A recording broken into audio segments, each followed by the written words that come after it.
reçois-le de tout ton cœur. Oh, reçois-le de tout ton cœur. Ah, reçois-le de tout ton cœur. Oh, reçois-le.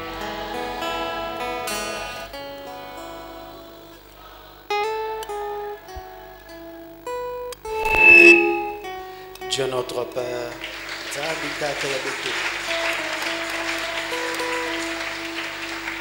merci pour l'occasion que tu nous accordes d'être encore autour de ta parole. Nous comptons sur le Saint-Esprit et te recommandons toutes choses au nom de Jésus-Christ. Amen. Nous allons nous lever. Nous allons nous lever pour lire la parole. Ézéchiel chapitre 20.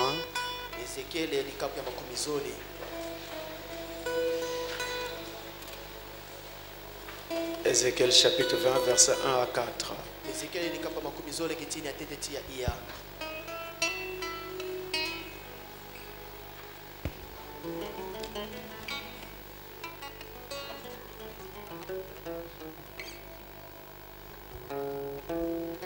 Alors nous lisons au nom du Seigneur Jésus-Christ. La 7e année, le 10e jour du 5e mois, quelques-uns des anciens d'Israël vinrent pour consulter l'Éternel et s'assirent devant moi. Et la parole de l'Éternel me fut adressée en ces mots. Fils de l'homme, parle aux enfants, aux anciens d'Israël et dis-leur: ainsi parle le Seigneur l'Éternel. Est-ce pour me consulter que vous êtes venus? Je suis vivant.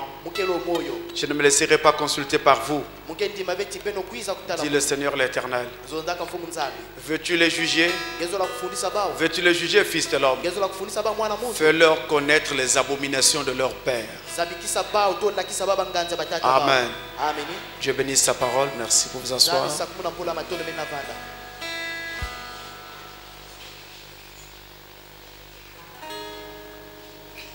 Alors nous rendons grâce à Dieu qui nous accorde cette opportunité d'être autour de la parole de nouveau.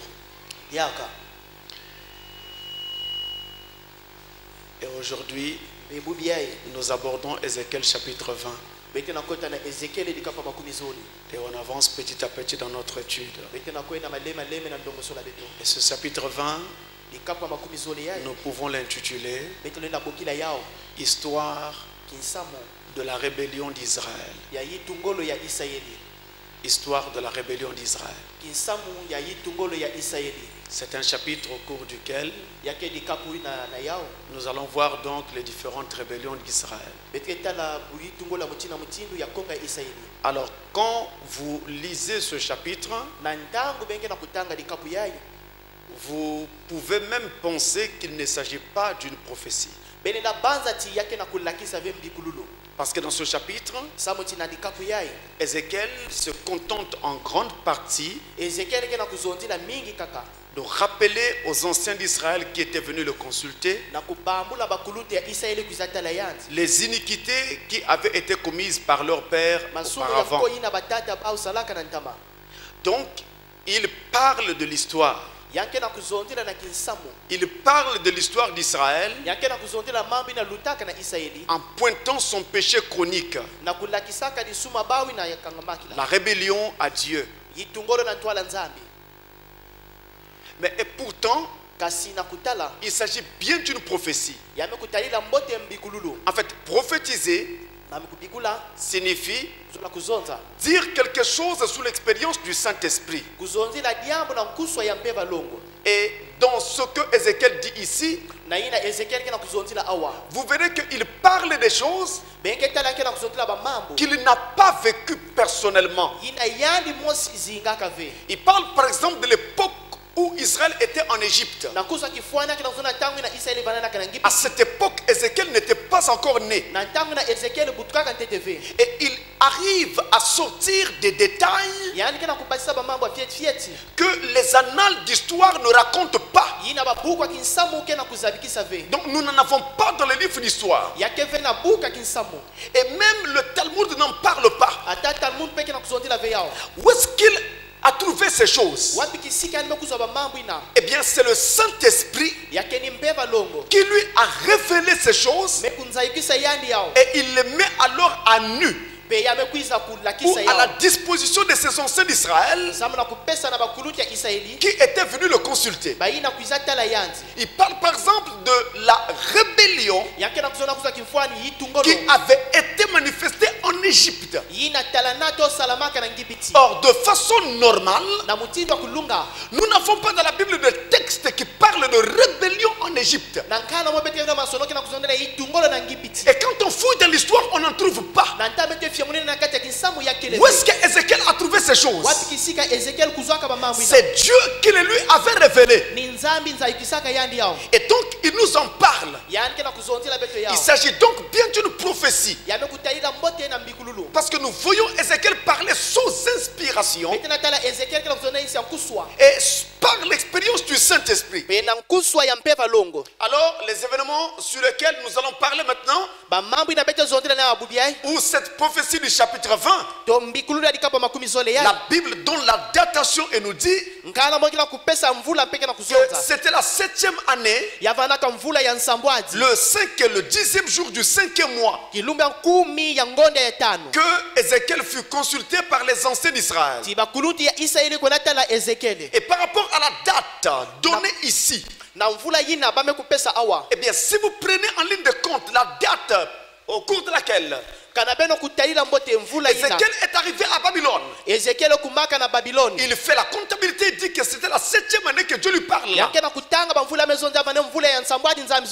en décomptant 597, l'année de la déportation qui amena Ézéchiel à Babylone, et vous comptez à partir de là 597, 596, 595, 594, 593, 592. Nous sommes donc en 591 avant Jésus-Christ. Quand Ézéchiel va vivre cette expérience du chapitre 20, et par rapport au jour et au mois indiqués, nous sommes entre juillet et août 591 avant Jésus-Christ. Les anciens d'Israël vinrent et s'assirent devant Ézéchiel, espérant avoir un mot de la part du Seigneur. Le but poursuivi, c'était que Dieu leur parle. Et Dieu, sachant que dans leur cœur ils avaient des idoles, il leur avait déjà reproché au chapitre 14. Alors il ne voulait pas traiter avec eux. Il demandait à son prophète de les juger. Et donc de leur parler des abominations commises par leur père, et de leur dire qu'ils sont tentés de suivre la même voie que leur père. Alors Ézéchiel s'engage, en tout cas à dresser un vaste panorama historique. Et dans ce panorama, il évoque les rébellions successives d'Israël. Il met en relief le péché chronique du peuple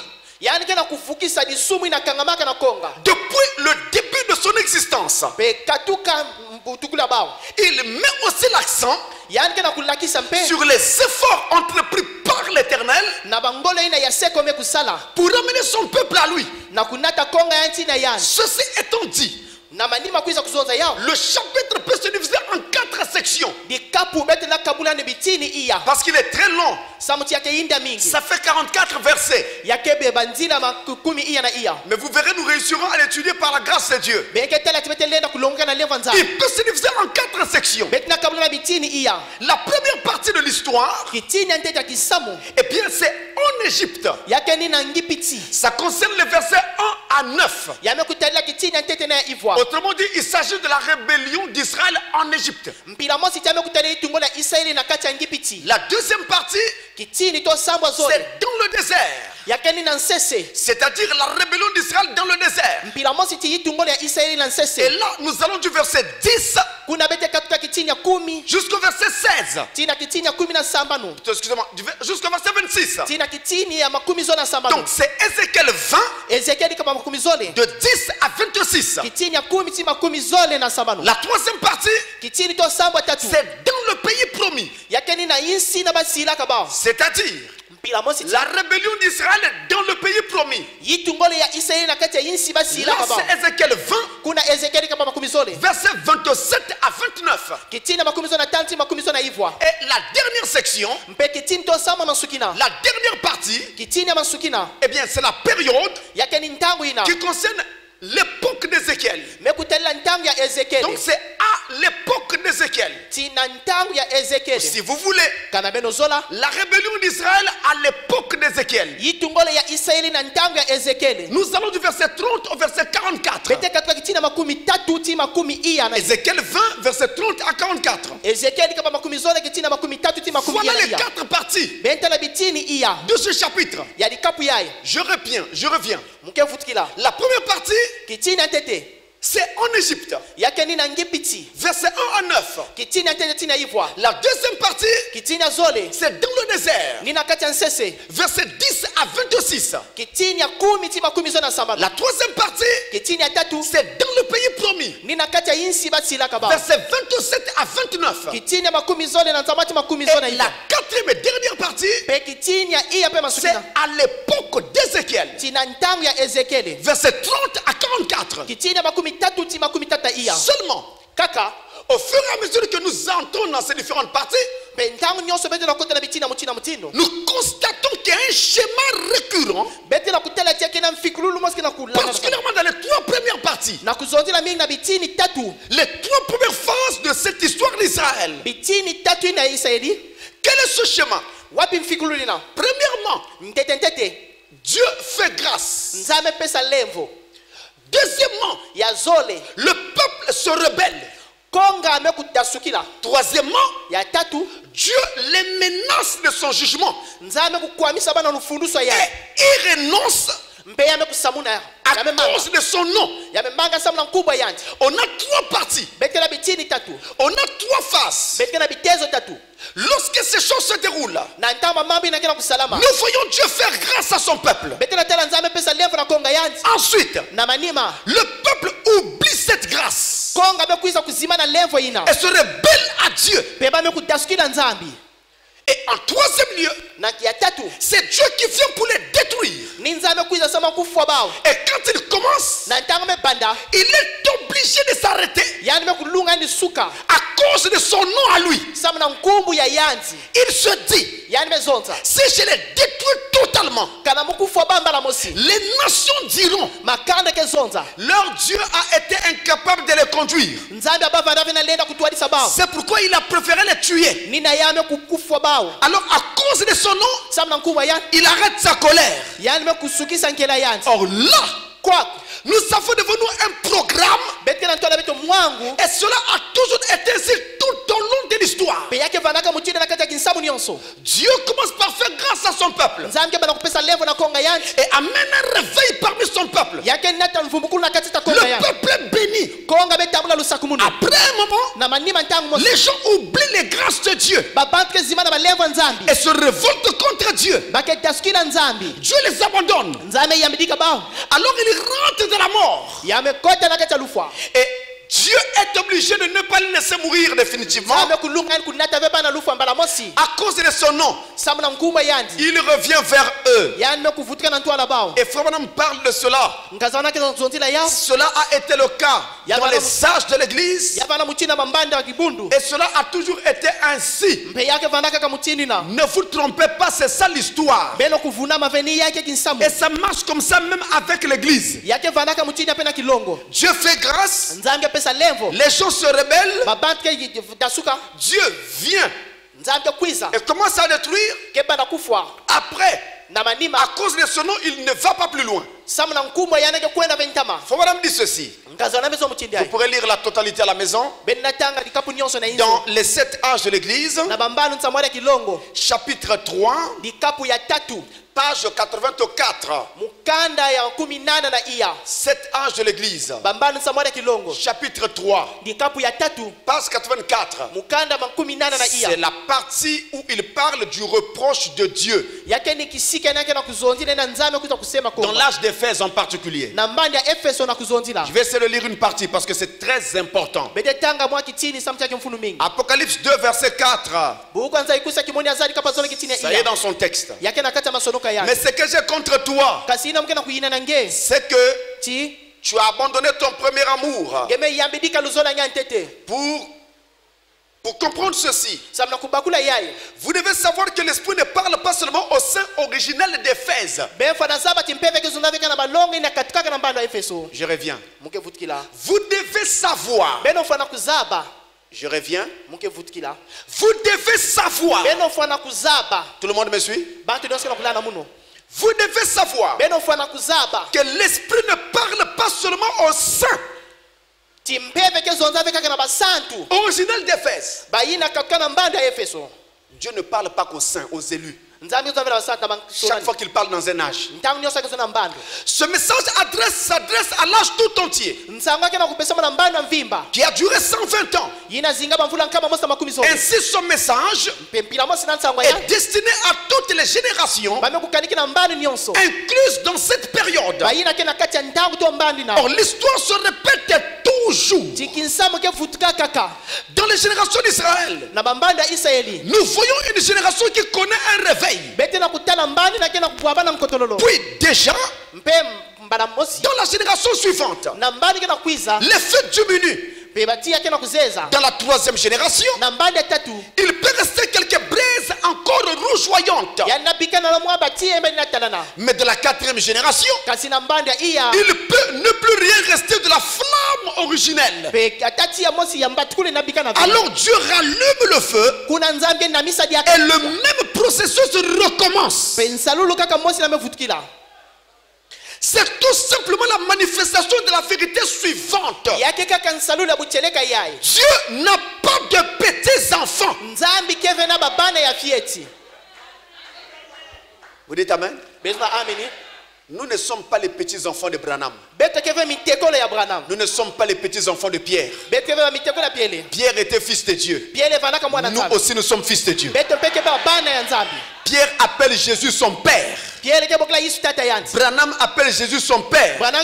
Nous aussi nous l'appelons notre père. Jésus n'est pas notre grand-père. Mais ce faisant, nous ne pouvons pas compter sur l'expérience de frère Branham. Nous devons avoir aussi notre propre expérience.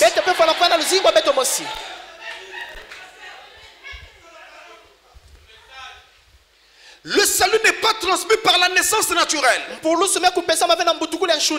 plus que la succession apostolique n'existe. Ce n'est pas la parole. Au début, il y a de vrais croyants nés de nouveau. Mais quand la génération suivante arrive, ce ne sont plus de simples chrétiens. Ils ont pris un nom de dénomination. Et maintenant ils sont baptistes, méthodistes, etc. D'ailleurs c'est exactement ce qu'ils sont. C'est pareil avec le message, hein? Avec tous les noms farfelus qu'on prend ça et là. Ils ne sont pas des chrétiens. Pour être sauvé, il faut être né par la volonté de Dieu et non par la volonté de l'homme. Vous voyez? Quand on fait la guerre aux gens pour dire viens dans telle assemblée, vous n'allez pas l'aider. Il viendra pour vous faire plaisir. Mais son cœur ne sera pas là. Ça ne sert à rien. C'est faire du prosélytisme. Mais toutes ces personnes se rassemblent maintenant par la volonté de l'homme. Je ne dis pas qu'il n'y en a pas parmi eux qui soient en ordre avec Dieu. Je ne dis absolument pas cela. Mais c'est que le feu originel s'est éteint. Ils ne sont plus pareils. Le désir fervent d'être agréable à Dieu. La passion de connaître sa parole. La soif profonde d'entrer dans l'esprit. Tout cela commence à s'estomper. Et cette église, au lieu d'être enflammée du feu de Dieu, s'est refroidie et est devenue un peu formaliste. L'abandon à Dieu a disparu. Tout disparaissait. Et les gens se souciaient moins de ce que Dieu pensait d'eux, alors qu'ils commençaient à se soucier de ce que le monde pensait d'eux. Tenez, quand vous êtes venu à l'église, vous avez regardé le miroir combien de fois?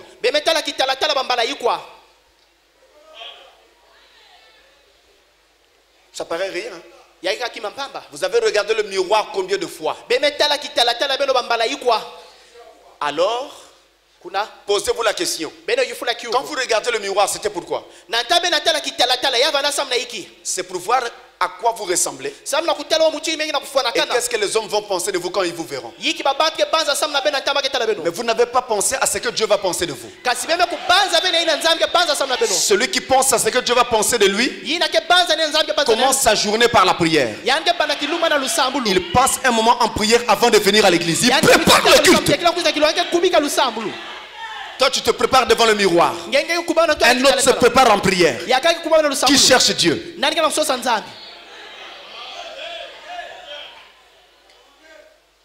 Amen. Je m'arrête là, vous pourrez lire à la maison. Et vous verrez que Frère Branham dit, il continue en disant que c'est ainsi que se passe le cycle du réveil.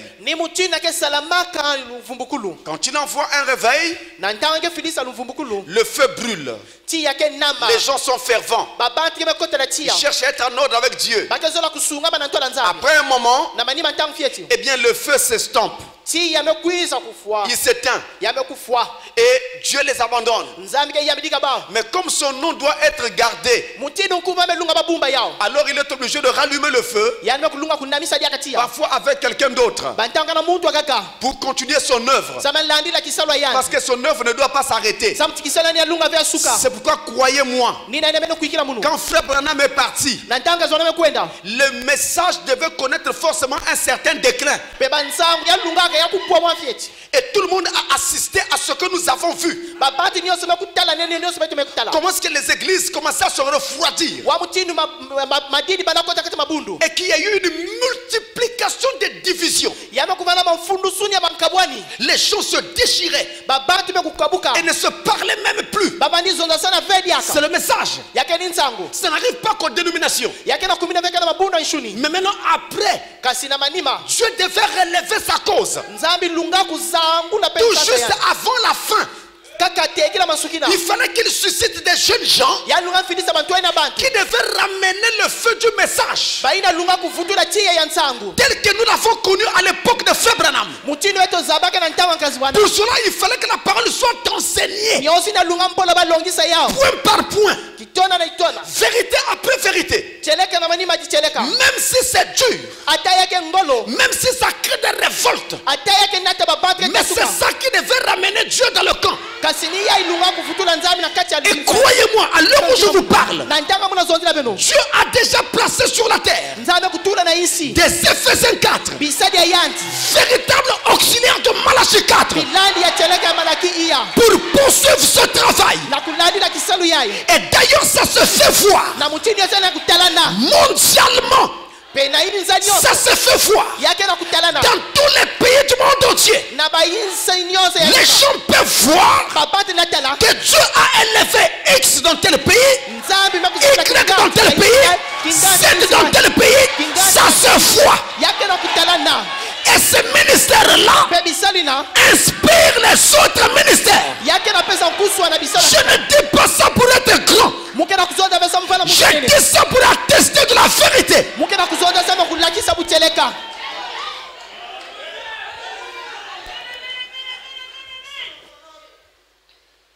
Ce cycle marche toujours ainsi.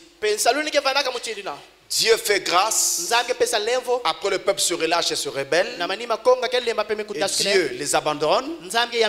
Il veut même les détruire. Mais à cause de son nom, il arrête la destruction et il les restaure. Et je crois que nous sommes dans cette phase de restauration. Et je ne parle pas qu'au soleil couchant. Je parle au monde. Suivez-moi bien. Commençons par la première phase. La rébellion en Égypte. Nous allons donc étudier ce chapitre section par section comme je l'ai montré. La rébellion en Égypte, c'est donc à partir du verset 5 jusqu'au verset 9. On peut prendre du verset 1 jusqu'au verset 9.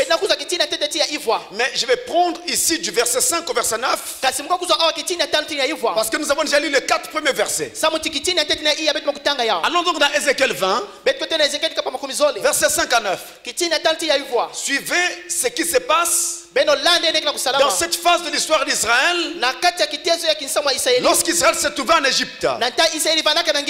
Ézéchiel 20, verset 5 à 9. Normalement c'est 1 à 9. Nous avons déjà lu les 4 premiers versets. Alors nous poursuivons. Tu leur diras: ainsi parle le Seigneur l'Éternel. Suivez très bien mes frères, c'est une prophétie. Le jour où j'ai choisi Israël, j'ai levé ma main vers la postérité de la maison de Jacob. J'ai levé ma main. J'ai levé ma main. Je répète, j'ai levé ma main vers la postérité de la maison de Jacob. Et je me suis fait connaître à eux dans le pays d'Égypte. Se faire connaître, c'est se révéler, se manifester. Dans le pays d'Égypte, j'ai levé ma main vers eux en disant: je suis l'Éternel, votre Dieu. En ce jour-là, j'ai levé ma main vers eux. Regardez combien de fois il revient sur cette expression. Il insiste: j'ai levé ma main. J'ai levé ma main vers eux pour les faire passer du pays d'Égypte dans un pays que j'avais cherché pour eux. Dans un pays que j'avais cherché pour eux. Ils n'ont pas cherché ce pays. Moi, j'ai cherché ce pays pour eux. Pays où coule le lait et le miel. Le plus beau de tous les pays. Moi je dis amen. Je leur dis: rejetez chacun les abominations qui attirent vos regards. Et ne vous souillez pas par les idoles de l'Égypte. Je suis l'Éternel votre Dieu. Et ils se révoltèrent contre moi. Je sais que vous avez lu ce chapitre à la maison. Mais suivez maintenant. Parce que je suis sûr que vous n'êtes pas allé loin. Suivez-moi maintenant. Et ils se révoltaient contre moi.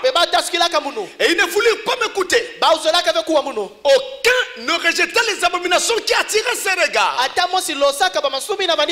ils n'abandonnèrent point les idoles de l'Égypte. J'eus la pensée de répandre ma fureur sur eux, de puiser contre eux ma colère au milieu du pays d'Égypte. Néanmoins, j'ai agi par égard pour mon nom. afin qu'il ne soit pas profané aux yeux des nations, parmi lesquelles il se trouvait, et aux yeux desquels je m'étais fait connaître à eux, pour les faire sortir du pays d'Égypte.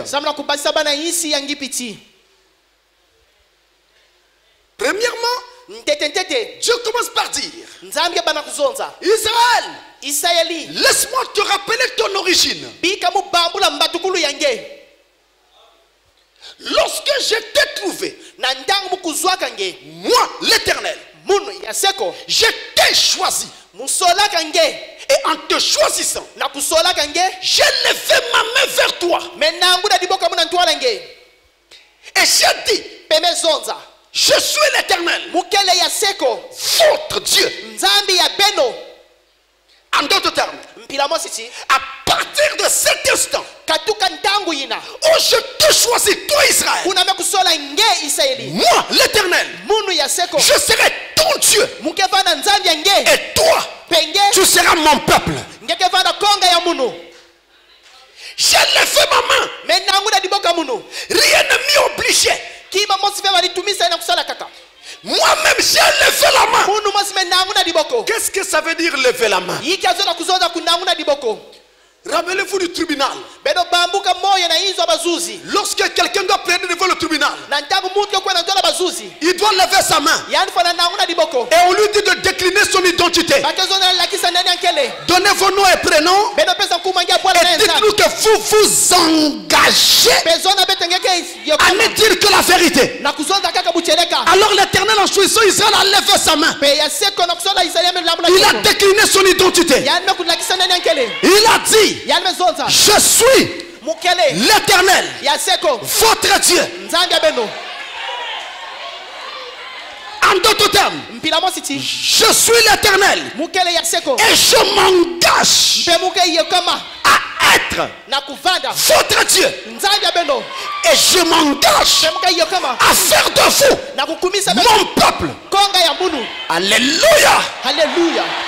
C'est Dieu s'engage à faire de toi son fils.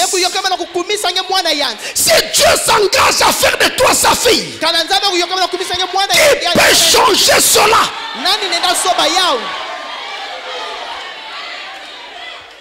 Frère bien-aimé, dans cette foi dans laquelle nous sommes, je veux que chacun soit équilibré. Nous ne sommes pas ici à cause de l'église. Ce n'est pas le soleil couchant qui nous rassemble. Nous sommes ici à cause de la parole. Nous ne sommes pas ici à cause de nos ethnies. Non, parce que le pasteur est de telle ethnie, moi aussi je serai là-bas. Ce ne sont pas les ethnies qui nous rassemblent. Lorsque nous serons au ciel, il n'y aura pas d'ethnie. Ce qui nous rassemble ici, c'est la parole. Maintenant, notez. Quand je viens ici, c'est parce que Dieu m'a appelé. Et le Dieu qui m'a appelé m'a dit qu'il a fait de moi un élu. Peu importe ce que le monde pense, ça ne compte pas.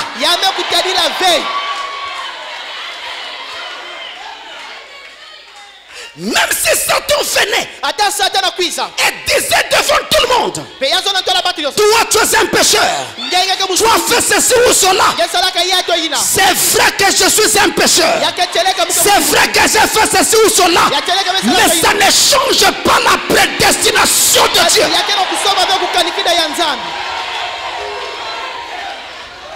Et je veux que chacun sache que rien ne doit t'arrêter sur ce chemin. Quelqu'un peut dire Amen. Est-ce que la salle dit Amen? Même si William Branham lui-même a abandonné son message et rétrogradé, moi je resterai avec son message.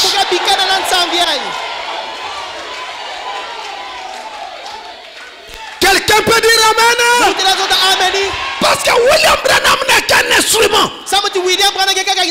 Mais le message c'est Dieu. Moi, j'ai une relation avec Dieu. Toi, tu as une relation avec Dieu. C'est ça qui te lie. C'est ça qui t'amène ici. C'est ça qui te fait dire amen. C'est ça qui te fait croire ce message.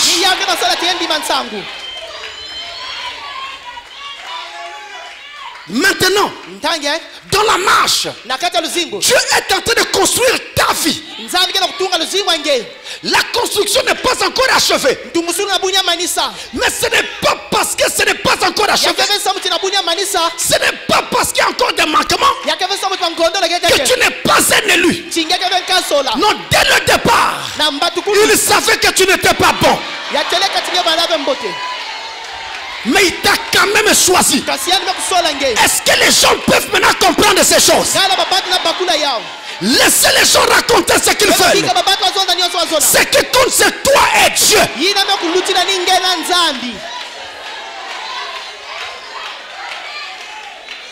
Israël, j'ai été choisi. Nous sommes Israël spirituel, n'oubliez pas. Je vous prends Romains chapitre 3, verset 11. Romains 3, verset 11. Ce livre est merveilleux. Écoutez bien, il est dit: nul n'est intelligent. Nul ne cherche Dieu. Personne parmi nous n'a cherché Dieu. Mais c'est Dieu qui nous a cherchés. Vous comprenez? Personne ne peut t'exclure sur ce chemin pour dire que toi tu ne seras pas sauvé. De quel droit? Il a quel droit? Il n'a pas de droit. Le Dieu de la création, qui connaît le jour de ta naissance, qui savait dans quel berceau tu naîtrais, quelle devait être la couleur de ta première tenue, ce Dieu-là avait tout préparé. Laissez-moi d'abord lire Frère Branham. Laissez-moi lire Frère Branham un moment. Dans la brochure La Communion. La Communion, prêchée le 18 avril 57. Paragraphe 63.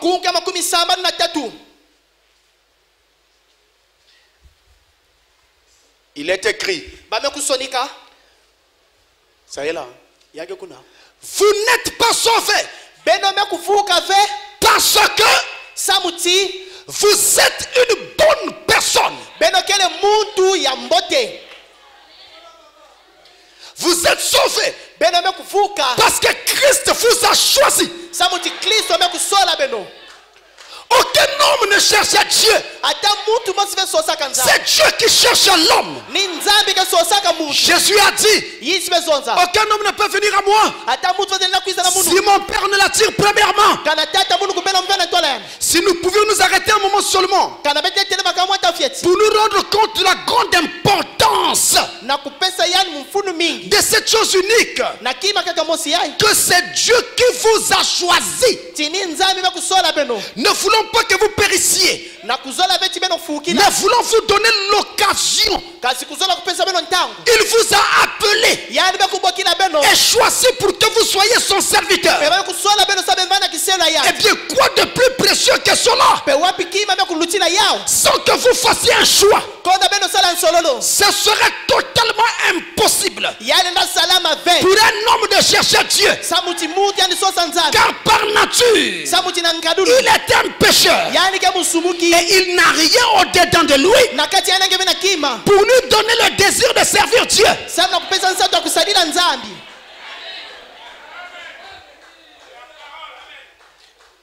C'est Dieu qui nous a cherchés. C'est Dieu qui nous a cherchés. Il a dit à Israël: je t'ai cherché. J'ai levé ma main sur toi. Je me suis engagé à être ton Dieu. Que toi tu sois mon peuple. C'est très, très, très, très important. Si cette chose est comprise, maintenant, chacun individuellement peut parler en disant mon Dieu. Ce n'est plus le Dieu de l'église, mais ton Dieu. Mon Dieu ne me laissera pas. Mon Dieu me parlera. C'est ce que chacun devra maintenant dire. Vous êtes directement lié à Dieu. C'est un engagement qu'il a lui-même pris. Il ne s'est pas arrêté là. Quand il choisit Israël, il dit, j'ai cherché un pays pour vous faire passer de l'Égypte à ce pays-là. Ce n'est pas Israël qui a cherché la terre promise. Dieu a regardé la planète entière.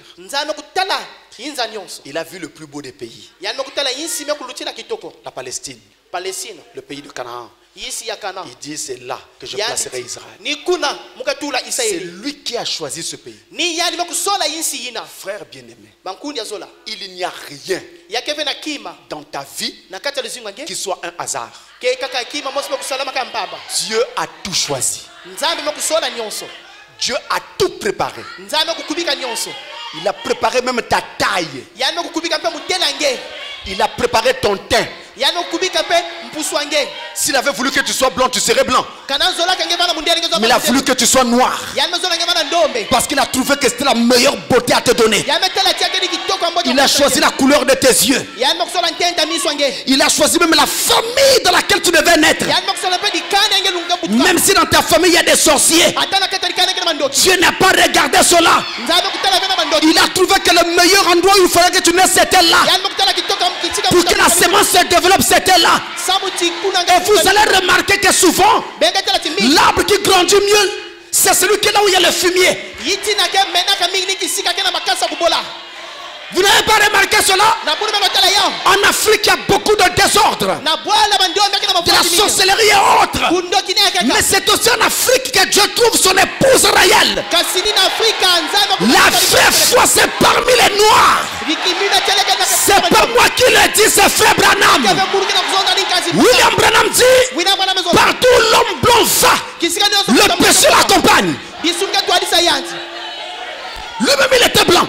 Mais il était cela. Il dit l'homme noir est plus spirituel que l'homme blanc.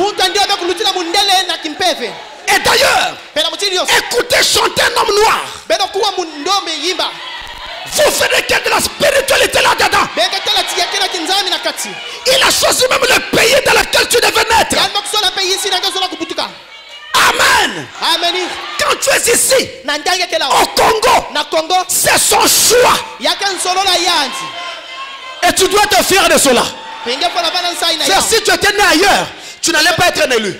En naissant ici, il a fait de moi un élu. Qu'est-ce qu'il y a de meilleur? La plus grande bénédiction, c'est l'élection. Il a même choisi l'église dans laquelle tu devais évoluer. Il ne s'est pas arrêté là. Il a choisi même le pasteur qui devait t'enseigner. Tout a été choisi. C'est pourquoi frère, je te dis, n'importe qui peut prêcher l'évangile. Ça sera bien, mais tu ne seras pas satisfait. Mais quand ton pasteur arrive et qu'il parle, alléluia.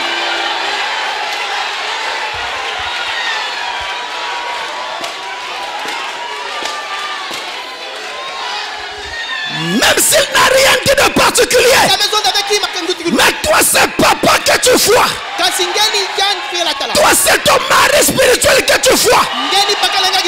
Toi c'est l'ange de Dieu pour ton église que tu vois.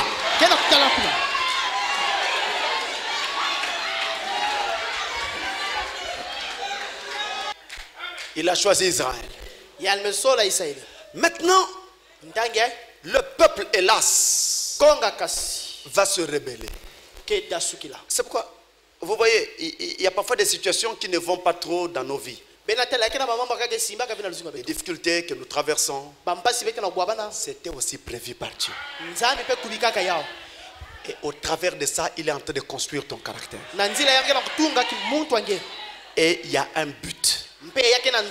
Et ce but sera atteint. C'est toujours comme ça. Alors Israël arrive à un moment, va oublier ses grâces et se rebeller contre Dieu. Quand les gens ont lu ce texte de Ézéchiel 20, et qu'ils ont entendu Ézéchiel dire qu'Israël s'était rebellé à Dieu depuis l'Égypte, ils ont émis un doute. Ils ont accusé Ézéchiel d'être un révisionniste. Non, révisionniste, donc il était en train de revoir l'histoire et de la corriger. Non, Ézéchiel n'a rien corrigé. Ouvrez l'œil et vous verrez pourquoi Dieu l'a dit. Il n'y a pas d'erreur. Rappelez-vous, je vous montre juste un fait. À première vue, nous ne voyons pas Israël adorer des idoles en Égypte. Et c'est ça qui cause le problème. Mais ouvrez l'œil, suivez-moi. Regardez. La l'activité d'Israël en Égypte, prophétiquement parlant, devait durer 400 ans. Mais Israël est sorti au bout de 430 ans. Pourquoi 30 ans de plus? Mais c'était à cause de leur rébellion. Au moment où Moïse apparaît, il commence à leur parler. Israël se révolte contre Moïse et dit à Moïse: qui t'a établi chef sur nous? Veux-tu nous tuer comme tu as tué l'Égyptien? Moïse s'enfuit au désert. Le temps que Moïse va passer au désert, c'est ce temps-là qui a ajouté les 30 ans. Mais c'est parce qu'ils avaient rejeté Moïse au départ. Mais ce rejet de Moïse était une rébellion en soi contre l'Éternel, qui avait envoyé Moïse. Vous voyez, ça par exemple, c'est un fait. Je vous montre un autre fait. Savez-vous qu'en Égypte, lorsque Israël était en esclavage, il travaillait sous le fouet des maîtres de corvée. Mais les maîtres de corvée, ce n'étaient pas des Égyptiens. Les maîtres de corvée étaient des Hébreux qui travaillaient pour le compte de Pharaon. C'était le cas de Baka, que Moïse avait tué parce qu'il était en train de fouetter Josué.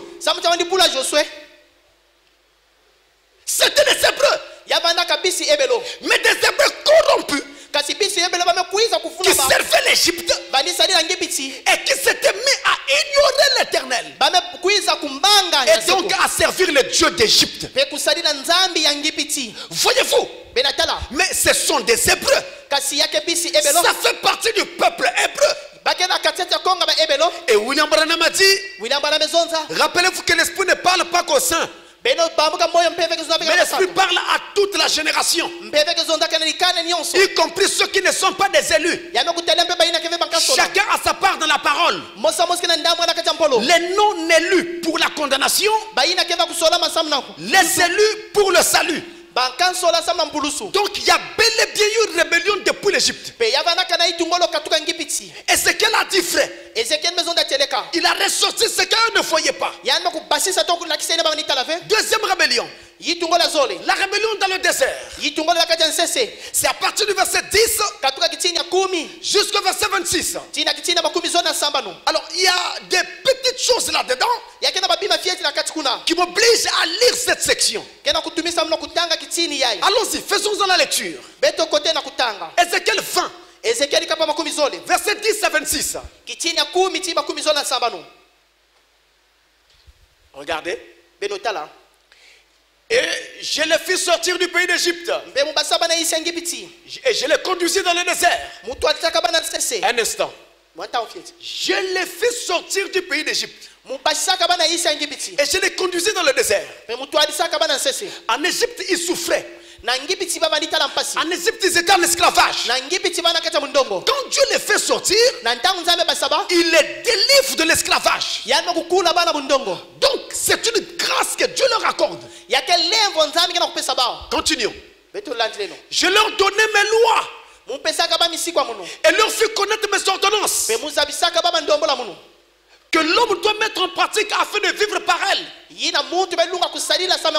Encore un instant là, quand ils sortent du pays d'Égypte, Dieu les conduit au travers du désert. Dans le désert, Dieu leur fait don de la loi. Je dis bien don de la loi. Il leur donne la loi. C'est la Torah qui leur a donné pendant la traversée du désert. Sur le mont Sinaï, c'était un don de Dieu. On va presque dire qu'un don de sa grâce. Presque dire. Je leur donnais aussi mes sabbats comme un signe entre moi et eux, pour qu'ils connaissent que je suis l'Éternel qui les sanctifie. Encore un instant, mes sabbats, c'est-à-dire les 7 jours. Chaque 7e jour, les samedis, qui était un jour où on ne devait faire aucun travail, qui servait à commémorer le repos de l'Éternel lorsqu'il s'est reposé de ses œuvres après la création, et qui permettait aussi à l'Israélite de se reposer. Attention, les habitants de l'ancien Israël s'appelaient Israélites.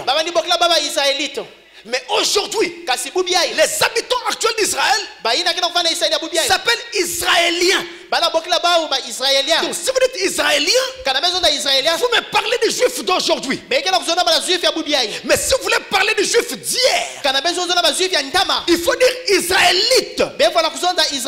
C'est comme ça qu'on les appelait. Donc les Israélites pouvaient aussi se reposer de leurs travaux. Ils ont travaillé toute la semaine, et le 7e jour ils se reposaient pour récupérer. Et au travers de cela, Dieu manifestait un symbole de quelque chose qu'il devait faire dans les champs. Il s'agissait de quoi? Du salut qui était en vue.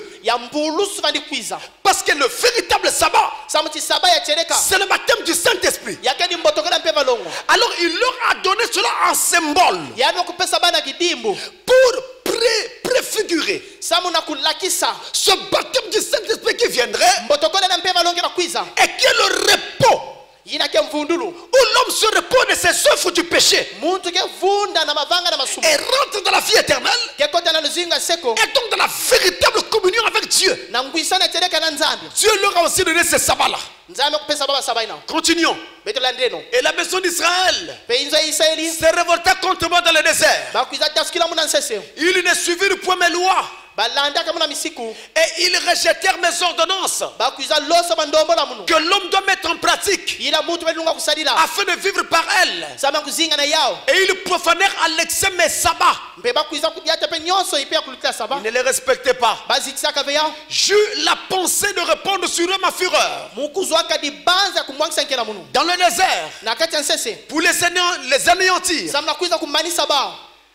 Néanmoins, j'ai agi par égard pour mon nom, afin qu'ils ne soient pas profanés aux yeux des nations en présence desquelles je les avais fait sortir d'Égypte.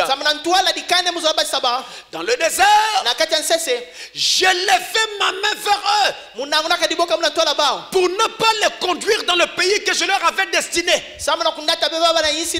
Je jurais, je m'engageais à ne plus les conduire dans le pays promis. Pays où coule le lait et le miel, le plus beau de tous les pays. Et cela parce qu'ils rejetèrent mes ordonnances et ne suivirent point mes lois.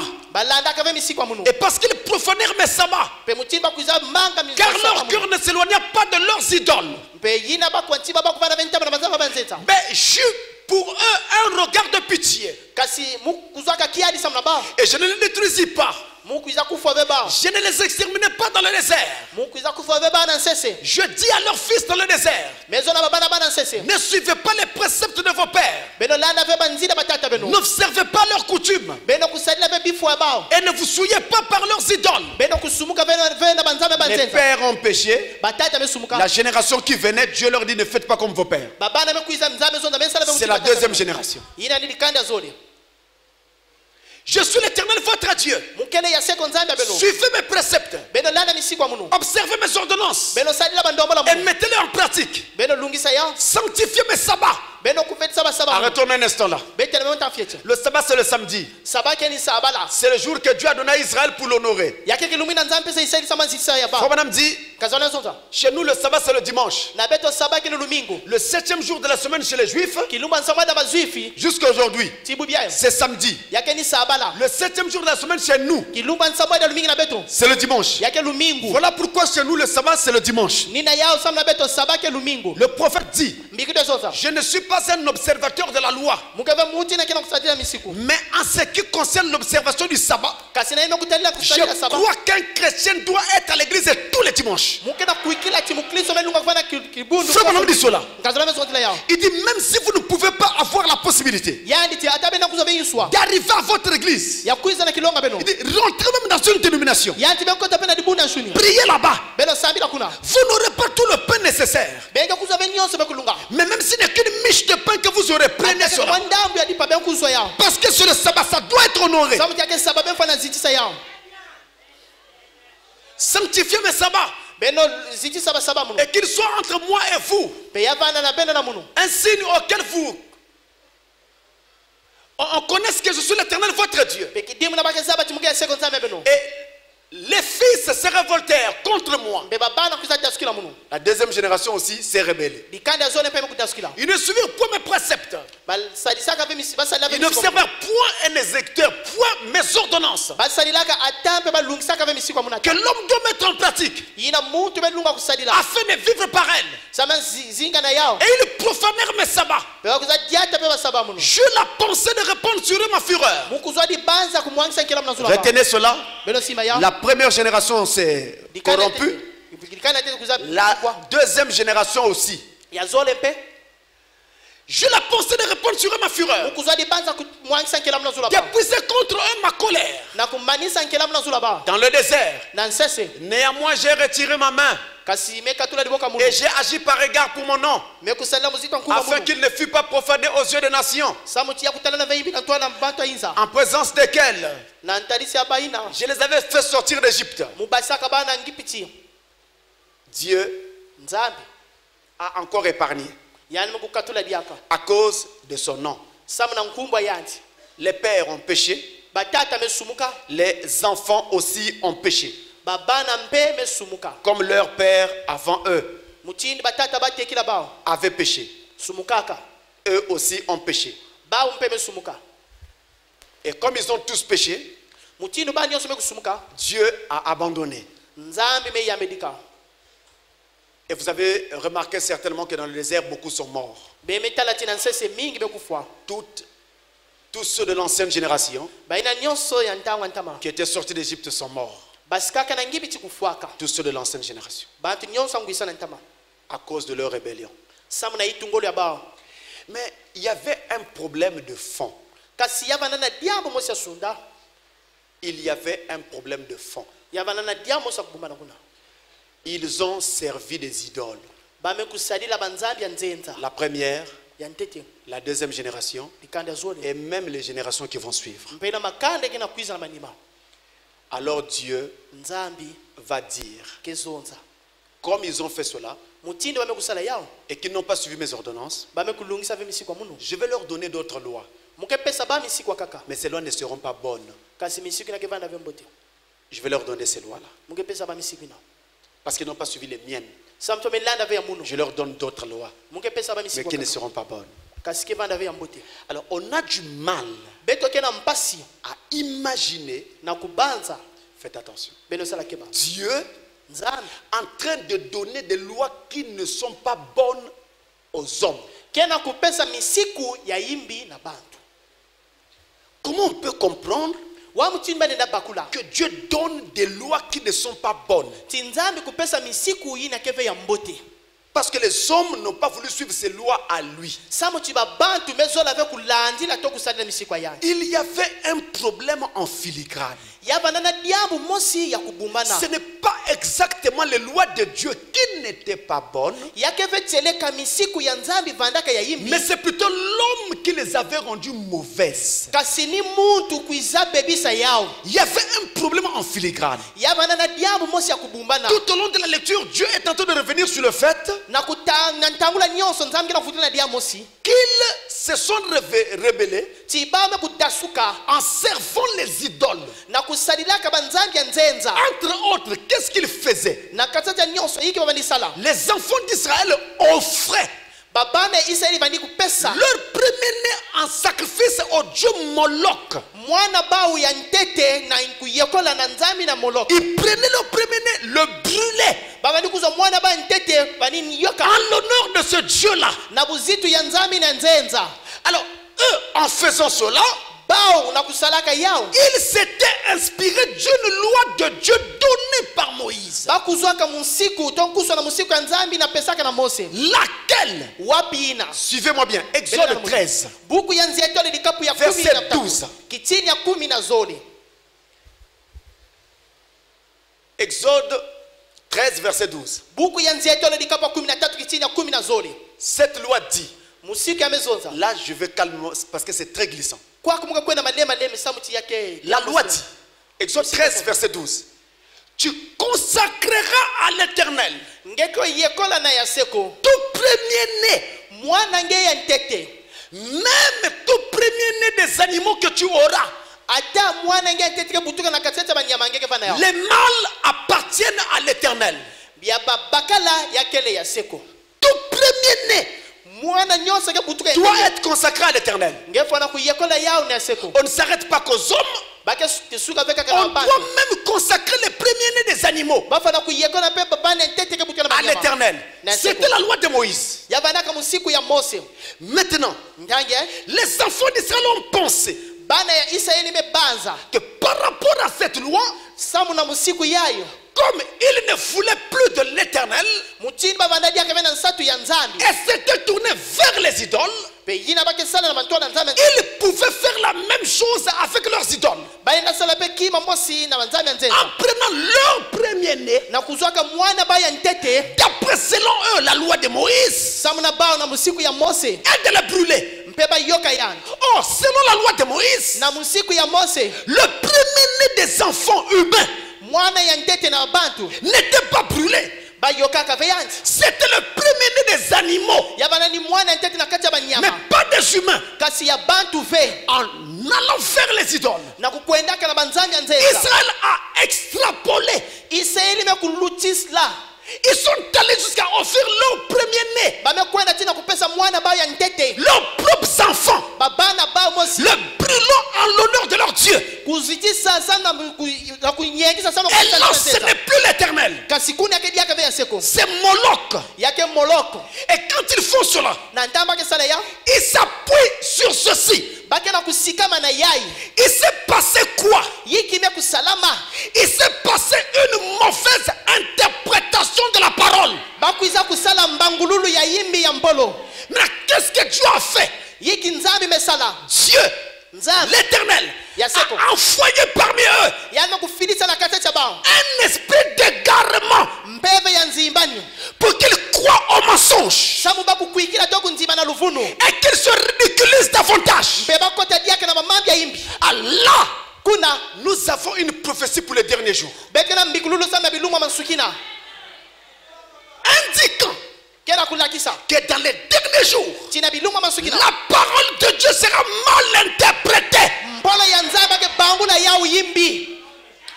Allons-y, regardez. 1 Timothée chapitre 4. 1 Timothée 4. Verset 1 à 3. Faites attention, là ça devient glissant. Verset 1 à 3, 1 Timothée 4.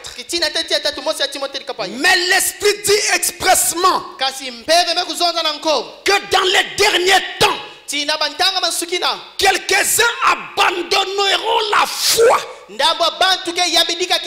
pour s'attacher à des esprits séducteurs et à des doctrines de démons, par l'hypocrisie de faux docteurs, portant la marque de la flétrissure dans leur propre conscience, prescrivant de ne pas se marier et de s'abstenir d'aliments que Dieu a créés pour qu'ils soient pris avec action de grâce par ceux qui sont fidèles et qui ont connu la vérité. Je ne vais pas loin. Vous savez vous-même, n'y a-t-il pas de milieux religieux où l'on enseigne qu'on ne doit pas se marier? N'y a-t-il pas des endroits où les pasteurs n'ont pas de femmes? Parce que paraîtrait-il qu'il ne faut pas se marier. Et il y a comme ça toutes sortes de doctrines qu'on a introduit et ça égare les gens. Quand on utilise des bougies pour prier et on dit aux gens que la lumière de la bougie c'est la lumière de Dieu, mais c'est un mensonge. À l'époque dans l'histoire, les gens s'éclairaient à la bougie. Il y avait même un dispositif déjà installé qui permettait de brûler ces bougies-là. Alors il s'éclairait à la lumière de Dieu. C'est une erreur, mes frères. La bougie a été fabriquée par l'homme.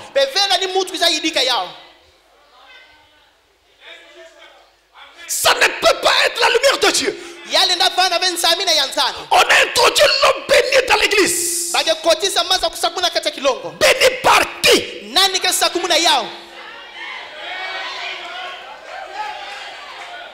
C'est de l'eau de rivière, parfois de l'eau de marigot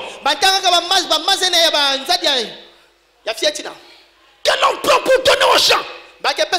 Ça n'a rien à voir avec l'eau béni, ça n'existe pas. C'est de fausses doctrines. Le seul béni n'existe pas. Jésus a dit, vous êtes le sel de la terre. Nous, par notre vie, nous donnons envie de prier aux autres. Mais on n'a pas dit de bénir le sel qu'on achète au marché pour donner aux gens. C'est une fausse doctrine. Dieu a permis cet égarement-là. Il y a eu pire.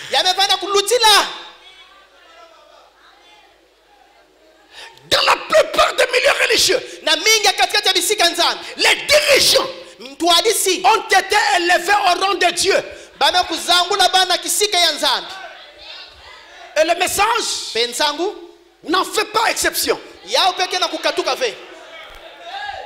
Mais de même qu'Israël s'était égaré par une mauvaise interprétation de la parole, dans la première génération, il y avait déjà ces idoles-là. Dans la deuxième génération, ça s'est poursuivi. Je vous apprends qu'à l'époque de Frère Branham, c'est notre première génération. Il y avait déjà des gens qui croyaient qu'il était Dieu. Après lui, ça s'est poursuivi. Mais je veux vous dire, et de même l'ensemble des jeunes ministres qui ne savent pas l'histoire, c'est une citation, qui a créé le trouble et a mené toutes ces erreurs. Une citation. Ça a été tiré de la brochure La nourriture spirituelle au temps convenable. Mal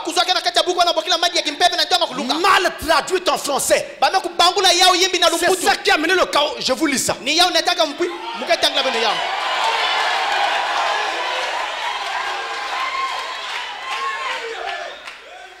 Je vous prends la traduction française et je vous prends aussi l'original en anglais. C'est à partir de cette brochure-là, quand elle est sortie, que toutes les déviations sont nées. Lisons ça. Nourriture spirituelle en français d'abord. La nourriture spirituelle au temps convenable, c'est prêché le 18 juillet. 18 juillet 65. Le paragraphe 160. C'est la même référence en anglais. Même référence en anglais. Je commence par le français. Il est dit: mais maintenant, Dieu nous a promis ces choses-ci dans les derniers jours. Malachie 4 dit que Jésus-Christ descendrait. Malachie 4, non? N'est-ce pas? C'est pas la prophétie du temps de la fin.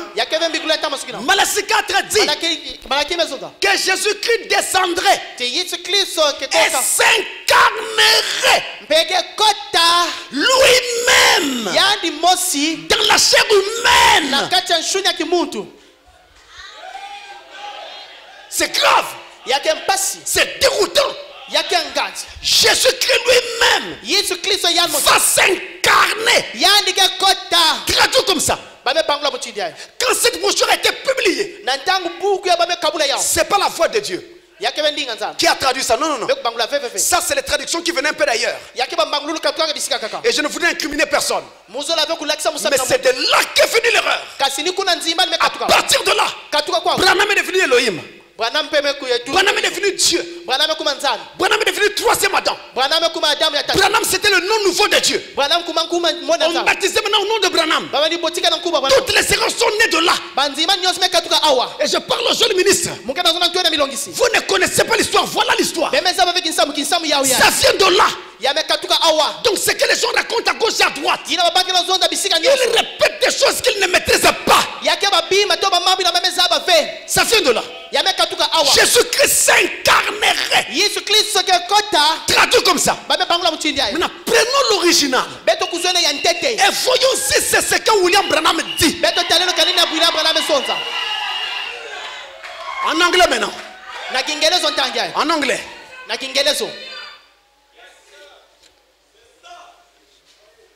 En anglais dit.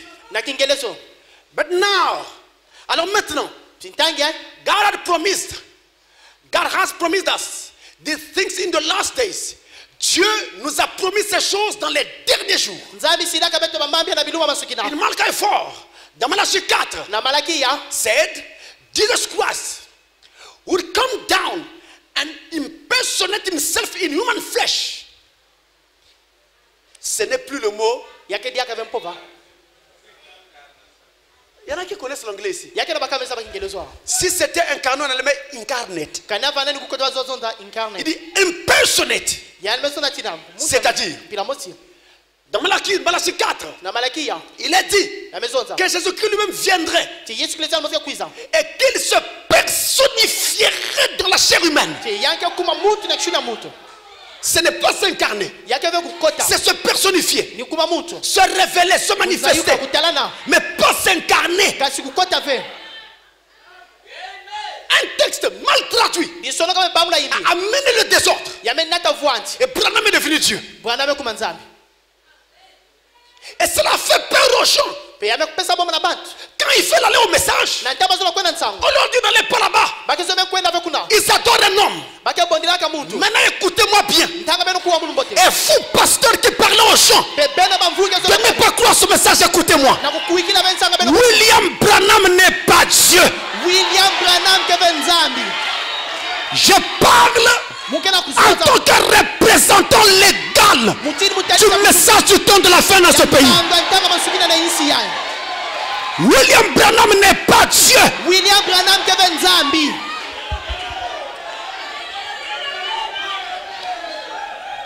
Laissez-moi vous prendre ce qu'il dit encore lui-même. On lui pose une question. Question-réponse numéro 4. Rappelez-vous, Israël s'est égaré à cause d'une mauvaise traduction, interprétation d'une loi de Moïse. C'était une prophétie que les gens interpréteraient mal la parole au temps de la fin. Et nous avons comme ça beaucoup de prédicateurs qui ont été semés partout et qui disent tout et n'importe quoi pourvu que les gens se réjouissent, mais sans regarder ce que dit la parole. Comment un prédicateur peut prêcher qu'un élu ne tombe pas malade?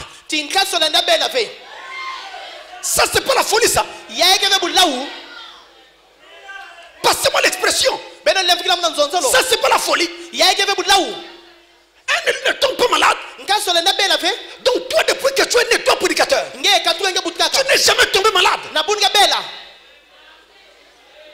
Vous voyez des fausses doctrines comme ça. Sur quoi appuyer ça? Sur quoi?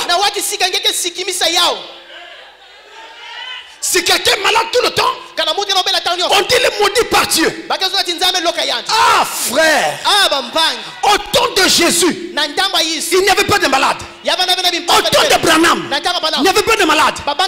Qu'est-ce que vous ne comprenez pas? Nous ne sommes pas pareils. Chacun sa constitution. Ce qui ne me dérange pas peut déranger l'autre. Ce qui dérange l'autre peut me déranger. C'est un problème. Il faut toujours se poser la question si Dieu a envoyé ces gens-là. Ce n'est pas grave. La fin est proche. Personne ne trichera à la fin, à la porte. Personne ne va tricher. Ce n'est pas grave.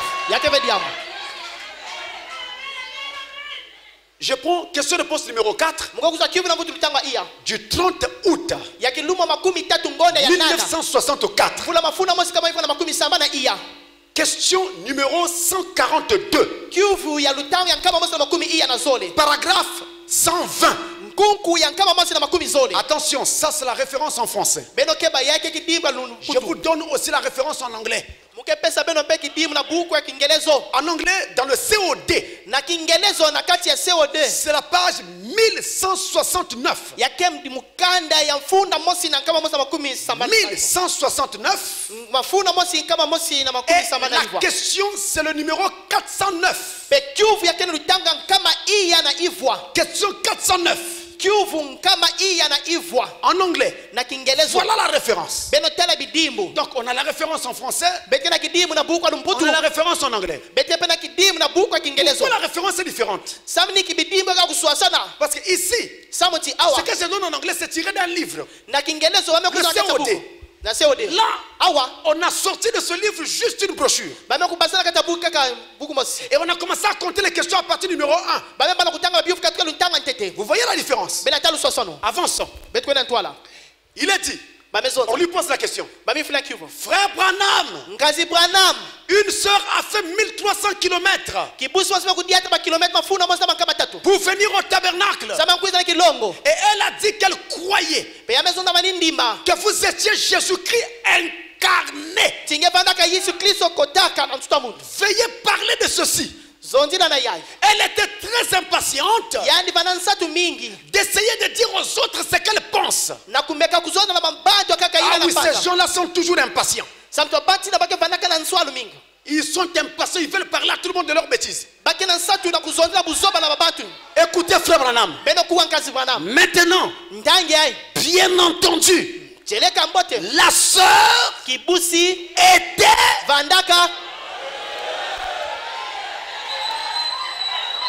La sœur était dans l'erreur. Je ne suis pas Jésus-Christ. Je suis son serviteur. Ne traduisons pas mal ce message. Si Jésus n'avait pas voulu révéler la parole à Branham, nous n'aurions rien eu. On ne peut pas comparer Jésus à Branham. Non. Branham était un enfant à côté de Jésus.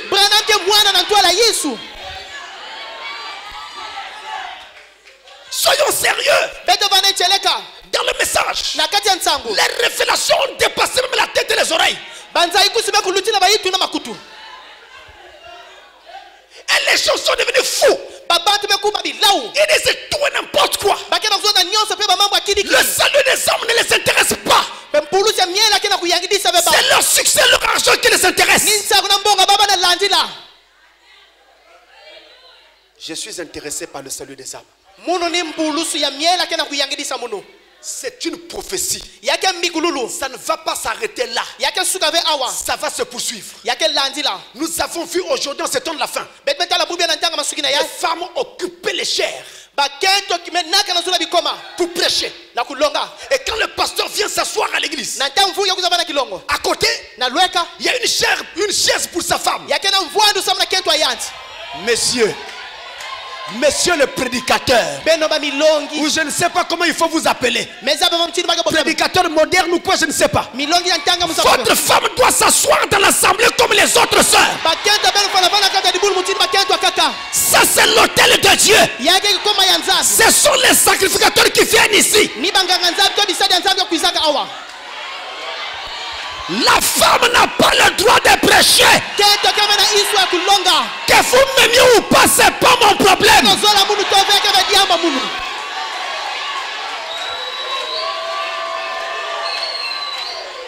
Et si la femme avait le droit de prêcher, pourquoi ce sont seulement les femmes des pasteurs qui prêchent? Pourquoi ce sont les députés, les sénatrices qui prêchent? Parce qu'ils ont l'argent. Pourquoi on ne vend pas la vendeuse de charbon avec le pasteur dans votre église? Ne trompez pas les gens. C'est une fausse interprétation. Ézéchiel avait vu ces choses. Ézéchiel a dénoncé ces choses. Et les élus du temps de la fin ne suivront pas de telle foi.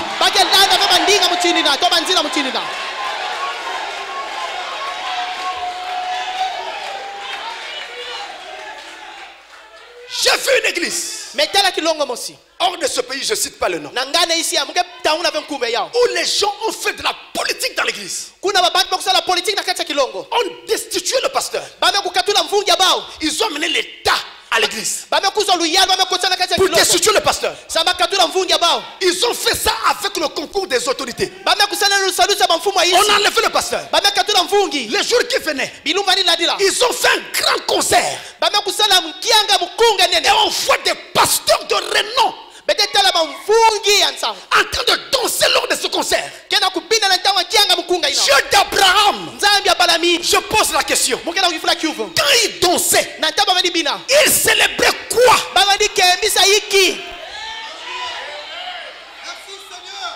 Je mets la main sur mon cœur. C'est vrai. Il fallait qu'on continue la marche pour que la nature de chacun soit révélée. Parce que les gens qui dansaient là, je les ai connus, je les respectais. Je n'aurais pas cru qu'ils viendraient danser pour pareille chose. Ils avaient une place dans le camp. Mais comment voulez-vous que même si un frère aurait commis une faute, je ne sais pas quoi, je ne confirme rien parce que je ne connais rien, mais vous venez danser? C'est ça le message de Frère Branham? Maintenant, un homme comme ça va me préparer pour le ciel. Un homme comme ça, il va me dire quoi? Lui-même n'a pas le cœur sur la parole et ne connaît pas ce qu'il faut faire sur la parole. A oublié.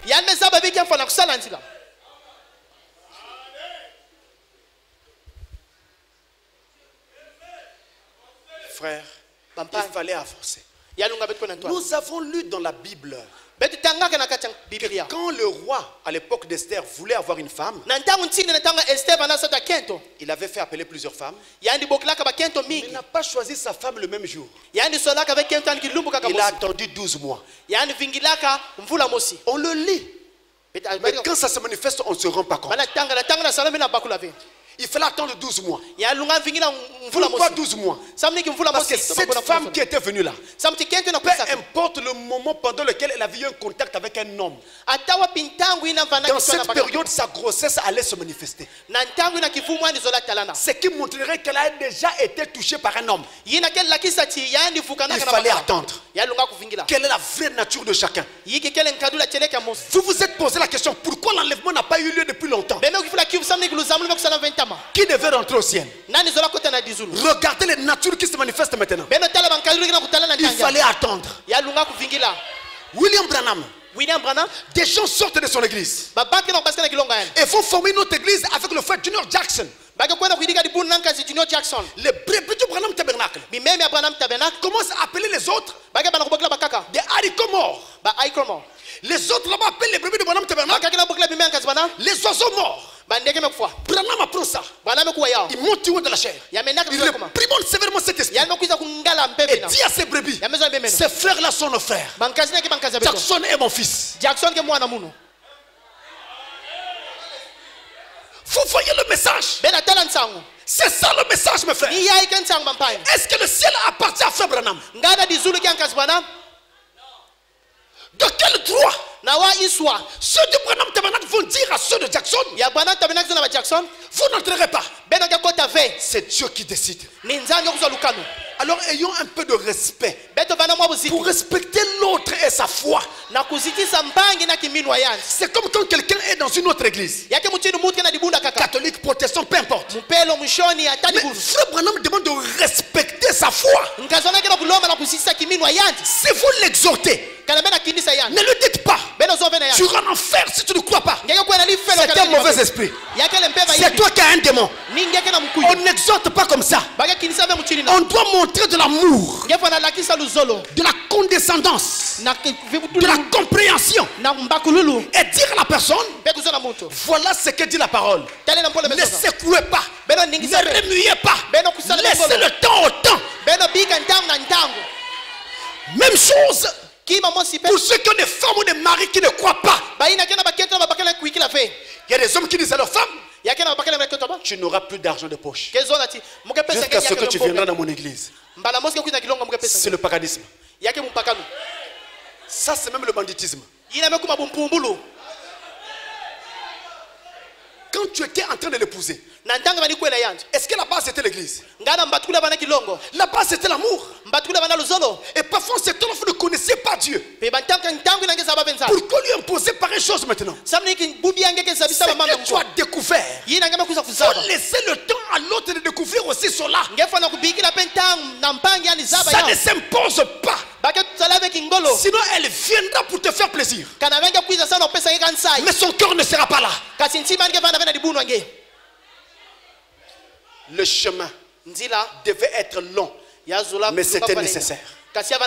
Vous n'avez pas vu que les gens sont morts dans le désert? Et Dieu va dire la même chose ici. Vers la fin, il va dire, je vais séparer de toi tous ceux qui ne sont pas de moi. Il va dire la même chose.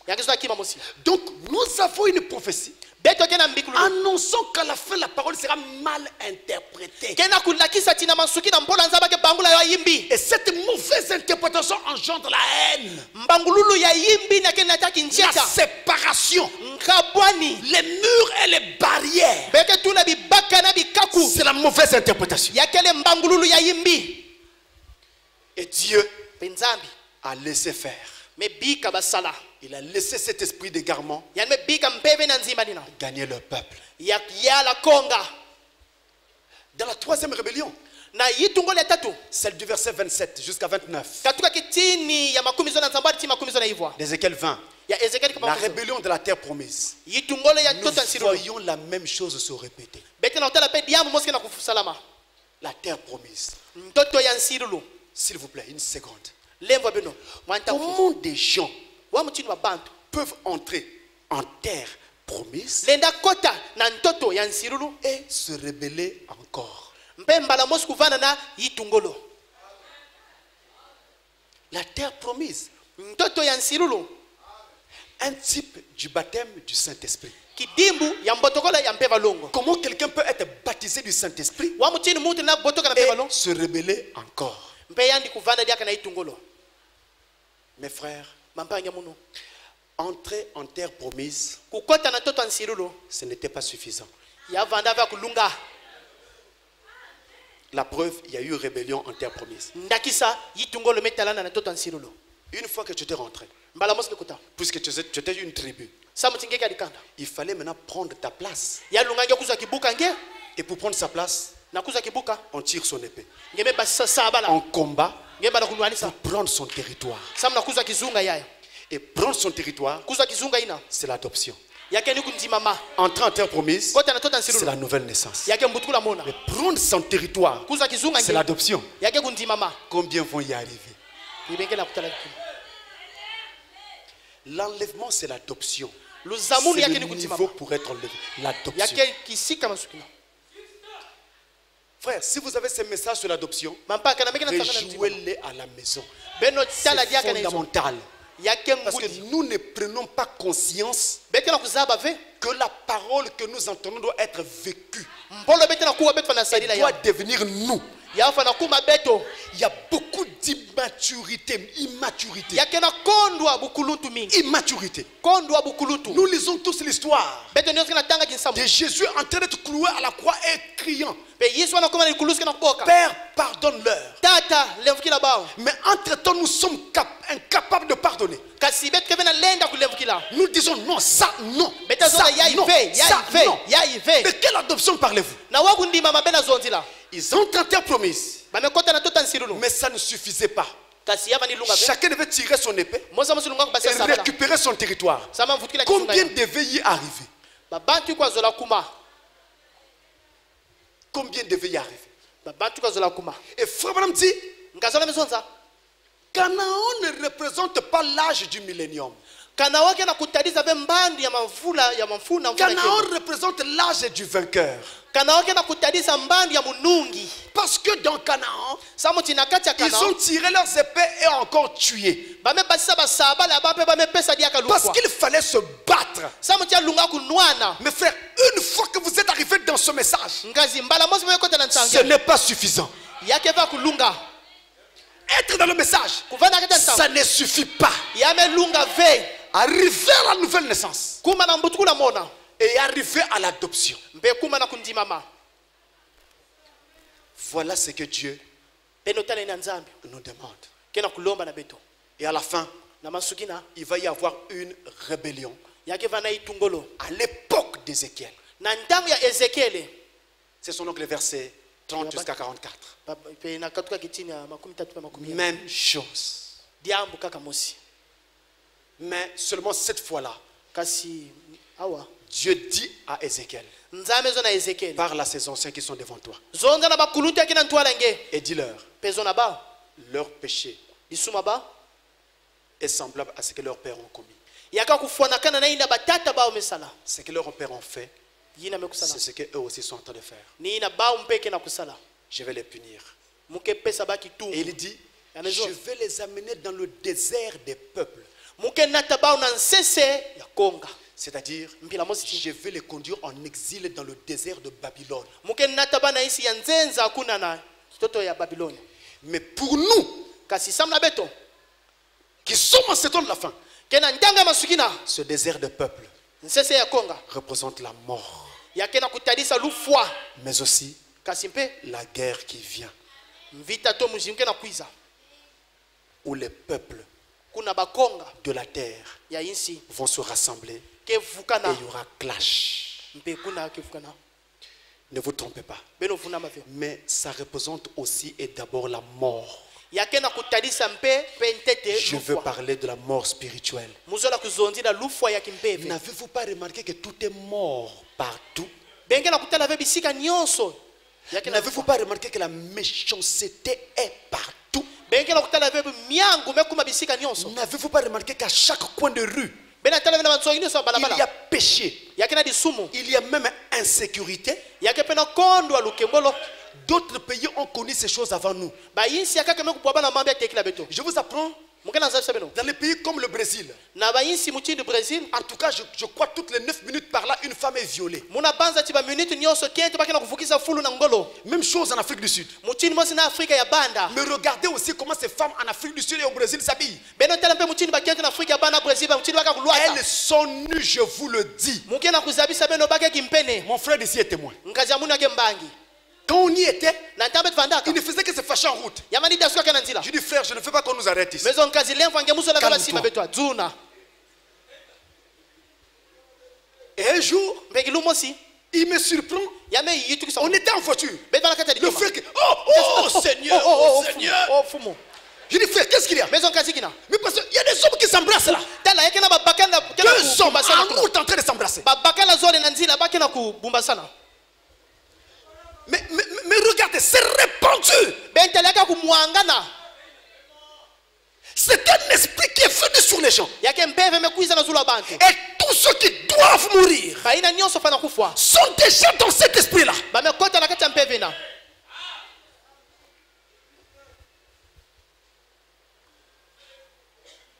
Être dans le message ne suffit pas. Tenir les brochures ne suffit pas. Ça ne suffit pas, mes frères. Arrive à la nouvelle naissance. Arrive à l'adoption. Et vous savez le secret de Dieu pour ça. Ça a été enseigné. Vous pouvez reprendre ces messages. Écoutez-les. C'est une construction, mes frères. Quand je vois avec quelle légèreté les enfants de Dieu traitent Dieu, j'ai peur. Payer une dîme, c'est des acrobaties. Apporter une offrande, c'est des roulades. Tu fais ça contre qui? Tu es en train de faire ces choses contre toi-même. Dans ce passage, concernant la dernière partie de la rébellion, Dieu dit: je vais séparer de vous. Je vais séparer de vous les rebelles. Ceux qui ne m'écoutent pas et qui gardent leurs idoles dans leur cœur. Ils ne viendront pas m'adorer sur ma montagne sainte. Ils n'entreront pas. Mais ceux qui vont m'adorer, qui vont me servir, je vais les recevoir. J'accepterai leurs dîmes, leurs offrandes. C'est lui qui dit ça. J'accepterai toutes les prémices qu'ils m'apporteront. Parce qu'il faut m'adorer d'un cœur sanctifié et pur. Frère, j'invite chacun à s'interroger de quel côté il est. Du côté des rebelles à la parole, ou du côté de ceux qui veulent marcher dans la fidélité. C'est la dernière partie. Dieu dit: je les amènerai dans le désert des peuples. Frère, je mets la main sur mon cœur. Regardez une femme, pardonnez-moi, mais regardez une femme nue, ou à moitié nue, ou presque nue. Regardez bien son visage. Elle marche, elle dandine dans la rue. Regardez bien son visage. Vous allez voir que, en fait, elle est triste. Elle a un problème. Elle ne sait pas comment gérer cela. Pour noyer ses soucis, elle essaie d'agir de cette façon. Elle n'est pas libre. Il y a une condamnation dans son cœur. Elle a besoin de Dieu. Elle doit vivre un vide. Un vide. Elle doit avoir un manque d'amour. Parfois, elle n'a pas eu de parents. Ou elle a été abandonnée il y a longtemps. Regardez bien. Elle ne veut pas vivre cette vie-là. Mais elle se retrouve là. C'est un esprit. Pour ce temps de la fin. C'est la prophétie. Et donc actuellement, il y a un esprit d'égarement permis par Dieu qui gagne les hommes les femmes, les enfants et tous les milieux où se trouvent les hommes. Même les écoles, même les églises sont gagnées. C'est un esprit d'égarement. Et la loi est maintenant mal interprétée. Ceux qui manipulent cette loi ne courent qu'après leur argent. Les âmes des gens, ils ne savent pas ce qu'il faut en faire. C'est un esprit. C'est ce qui est en train de couvrir le monde d'aujourd'hui. Alors si Jésus tarde à venir, combien seront sauvés? Parce que cet esprit ne fait que gagner. J'étais à Brazza récemment et j'apprends tel pasteur, il ne prêche plus. Un tel ne prêche plus. Ceci, cela. Je dis, oh Dieu, quand je vois le zèle du début, on arrive là. Je dis, je comprends Seigneur. Il fallait que le temps se poursuive. Pour que chacun manifeste sa couleur. Il fallait que le temps se poursuive. Quand je pense à l'époque quand nous avons commencé avec ce message, nous pensions que l'enlèvement allait avoir lieu la semaine même. Quel zèle il y avait. Quand on s'asseyait pour parler de la parole, c'est jusqu'à 1h, 2h du matin. Mais aujourd'hui, les mêmes frères sont répartis dans le monde. D'autres sont allés ailleurs. Dans d'autres fois, jusqu'à des trucs comme des Bundidia Congo. Frère du message.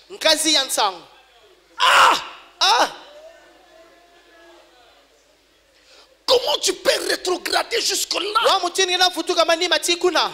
Le chemin devait être long. Le chemin devait être long. Parfois quand vous me voyez triste, vous pouvez penser que je suis malade. Je ne suis pas malade. Ce sont ces choses-là qui me rendent triste. Ce sont ces choses. Un serviteur de Dieu ne saurait avoir son cœur dans la joie tout le temps quand les choses ne sont pas encore au beau fixe. Où est le peuple de Dieu? Des anciens. Frère, je ne sais pas. Le chemin devait être long. Moi, je peux parler ainsi parce que j'ai connu presque toutes ces différentes générations. Pour ceux qui n'ont pas connu ces générations-là, ils ne peuvent pas trop bien me comprendre. Mais j'ai connu les autres générations. Et je peux parler. Et c'est un esprit d'égarement qui est venu sur le peuple. Alors Dieu dit, je vais vous passer sous la verge. Attention. C'est dans la dernière partie, dans les versets 30 à 44. Attention. Il ne dit pas qu'il va les taper. Je vais vous passer sous la verge. C'est-à-dire, je vais faire le tri. Le berger, quand il se tient, les brebis passent, il tend sa verge. Et il est en train de mettre le bâton sur chaque brebis. Et parfois, il regarde avec son bâton, il tourne les oreilles pour voir si elle n'est pas blessée quelque part. Et pour identifier aussi la marque, l'identité de cette brebis. Est-ce que cette brebis est bien une brebis de sa bergerie? Je vais vous passer sous la verge. Je vais faire le tri. Tous ceux qui se sont livrés aux idoles et qui ont été gagnés par les esprits de ce temps de la fin, je vais les écarter de vous. Je ne garderai que ceux qui se montrent fidèles à moi.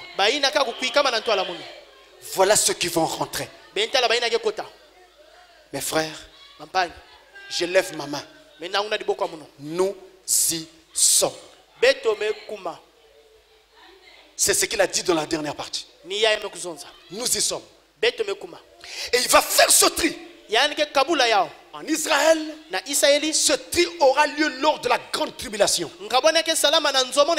Dans la phase actuelle dans laquelle nous sommes. Eux, c'est lors de la grande tribulation. Mais chez nous, ce tri est en train de se faire maintenant. Ne soyez pas étonnés d'entendre qu'un tel ne prie plus. Un tel est devenu païen. Un tel a abandonné. Frère, oui. Toi aussi comme moi, on pensait que c'était un élu. Mais on ne savait pas. Il fallait laisser le chemin se poursuivre. Il y a un passage dans la Bible qui dit: mieux vaut la fin d'une chose que son commencement. Au commencement et vers le milieu, il y a beaucoup de bruit. Tout le monde montre qu'il est de Dieu. Mais arrivons à la fin. Arrivons à la fin. Oui, frère. Arrivons à la fin et voyons. C'est un temps de test. C'est un temps de tri. Est-ce que vous savez? Rien qu'une épreuve que vous vivez dans votre propre vie, vous pouvez mettre ça sur Dieu et rejeter Dieu. Si Dieu savait, puisqu'il connaît toutes choses, pourquoi il a permis que cela m'arrive? Je ne prie plus. Voilà la personne qui s'en va. Bien-aimé, c'est un chemin, il y a un tri à faire. Je vais vous passer sous la verge. Je vais faire le tri. Je garderai dans la bergerie ceux qui sont à moi. Attention. La bergerie ne veut pas dire soleil couchant tabernacle. Je dois être honnête avec vous. Je ne veux pas tricher. La bergerie, c'est le corps de Christ. Le corps de Christ, c'est sa parole. Donc quand il va faire le tri, nous resterons dans la parole. Que ceux qui lui appartiennent, ceux qui ne lui appartiennent pas ne resteront pas. Ils vont repartir dans le monde. Mes frères, il est plus tard que nous ne le pensons. Je lève ma main pour vous dire: secouons-nous et voyons si nous sommes toujours et encore dans la foi, avant que nous ne soyons rejetés. Remettons-nous au Seigneur.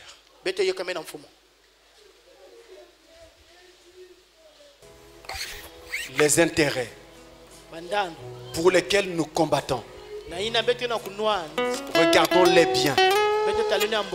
Est-ce que Christ est toujours représenté dans ces intérêts-là? Ou plutôt c'est l'humain, c'est l'égoïsme? Regardons nos intérêts. Qu'est-ce que tu ne fais pas mais que tu devais faire? Qu'est-ce que la parole de Dieu te demande de faire mais que tu ne fais pas encore? Veux-tu prendre la décision maintenant? Ne voudrais-tu pas prendre la décision maintenant? Oh oui. Oui. Oui. Oui.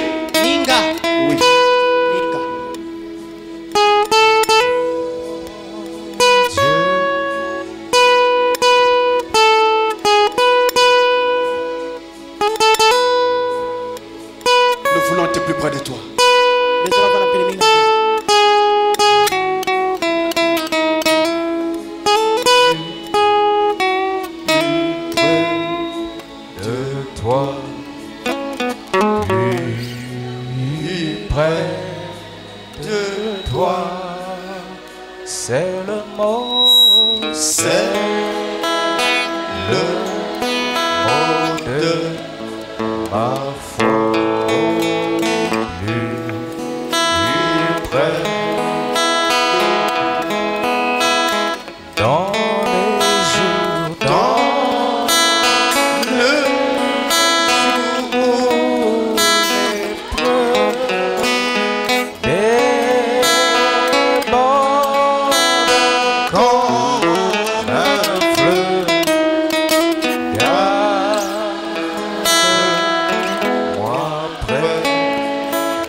moi près de toi.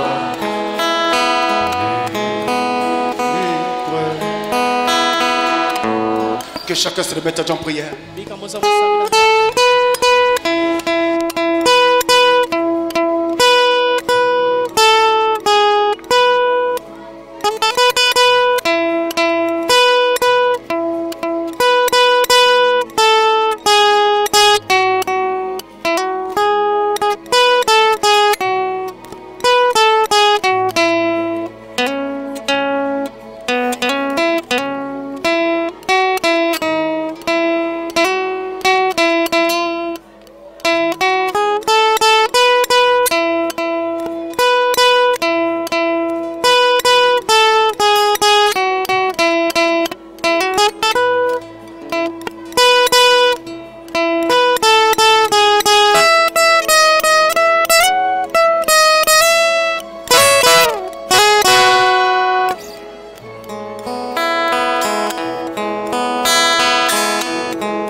Quiconque veut qu'on se souvienne de lui dans la prière, il va seulement lever sa main. Il va juste lever sa main. On va juste dire 1 ou 2 mots à Dieu. On va juste dire 1 ou 2 mots à Dieu en prière. Dieu notre Père, nous avons entendu ta parole et la prophétie annonçant l'esprit d'égarement en ce temps de la fin, la mauvaise interprétation de la parole et l'égarement qui devait en découler, Seigneur. La prophétie annonçant la mort spirituelle dans le camp aujourd'hui. Et nous voyons cela partout. Il n'y a pas un coin de rue où le péché n'est pas présent. Oh notre Dieu, nous te supplions, toi qui as dit, je vous laisse dans le monde, mais vous n'êtes pas du monde. Nous te prions, Seigneur, de nous délivrer du monde, de nous délivrer de tous les liens du péché, de nous sortir de tout égarement, que ta parole puisse avoir tout son effet et toute son influence sur chacun de nous. Par la grâce de Dieu, conduis-nous jusqu'à l'adoption, Seigneur. Bénis ainsi chaque fils et fille que tu as prédestiné. Nous croyons en toi. Nous nous recommandons à toi. Nous t'abandonnons nos vies. Nous ne voulons pas être perdus. Nous voulons être sauvés. Et nous crions, Seigneur, sauve-nous, Seigneur. Au nom du Seigneur Jésus-Christ. Amen. Amen. Roc séculaire, frappé pour moi sur le calvaire. Je viens à toi. Tu sais mes chutes. Tu sais mes chutes. Oh mon Seigneur. Tu vois mes luttes et ma douleur. Oh roc séculaire,